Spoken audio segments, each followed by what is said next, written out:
తిరుమల శ్రీవారి బ్రహ్మోత్సవాల సందర్భంగా ప్రతి సంవత్సరం టీటీడీ అటవీశాఖ అధికారులు దర్బను సమకూరుస్తారు. ఆ దర్బతో చాప అలాగే తాడును తయారు చేస్తారు. అలా తయారు చేసిన దర్బ, చాప, తాడును బుధవారం అటవీశాఖ కార్యాలయంలో ప్రత్యేక పూజలు నిర్వహించారు. అనంతరం ఆ దర్బను ఊరేగింపుగా మేళతాళాల నడుమ ఆలయానికి తీసుకొచ్చారు.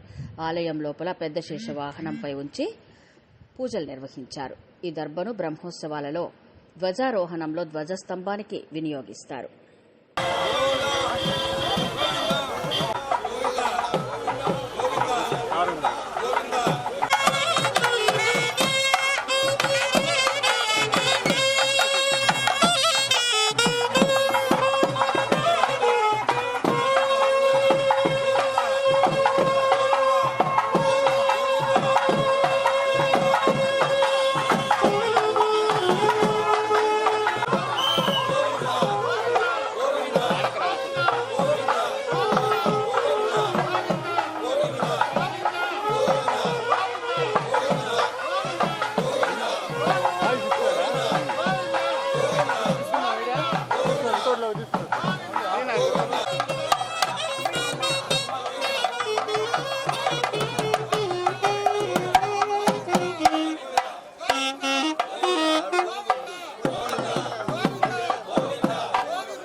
వెంకటేశయ్య శ్రీవారి సాలకట్ల బ్రహ్మోత్సవాలు 2024లో భాగంగా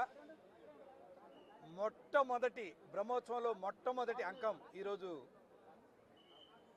ప్రారంభమైంది. అదేంటంటే శ్రీవారి ధ్వజస్తంభానికి అలంకరించేటువంటి విష్ణు దర్బ చాపను ఈరోజు ఆలయంలో సమర్పించడం జరుగుతుంది డిప్యూటీ ఈవో గారికి. ఈ దర్బ చాపను, తాడును శ్రీవారి ఆలయంలో ఉన్నటువంటి ధ్వజస్తంభానికి దేవతలను ఆహ్వానం పలుకుతూ ధ్వజారోహణం సందర్భంగా అలంకరించడం జరుగుతుంది. ఆ యొక్క విష్ణు దర్బను, చాపను 7 మీటర్ల పొడవు, 7 అడుగుల వెడల్పుతో చాపను తయారు చేయడం జరిగింది. అలాగే 245 మీటర్ల పొడవైనటువంటి తాడును విష్ణు దర్బతో తయారు చేయడం జరిగింది. వీటిని ఈ దినం ఊరేగింపుగా వెళ్ళి స్వామివారి ఆలయంలో డిప్యూటీ ఈవో టెంపుల్ వారికి సమర్పించడం జరుగుతుంది. వారు ధ్వజారోహణం వరకు దీన్ని లోపల ఉన్నటువంటి రంగనాయక మండపంలో ఉన్నటువంటి శేషవాహనం పైన దీన్ని ఉంచి పూజలు జరిపి తర్వాత ధ్వజారోహణ సందర్భంగా అలంకరించడం జరుగుతుంది.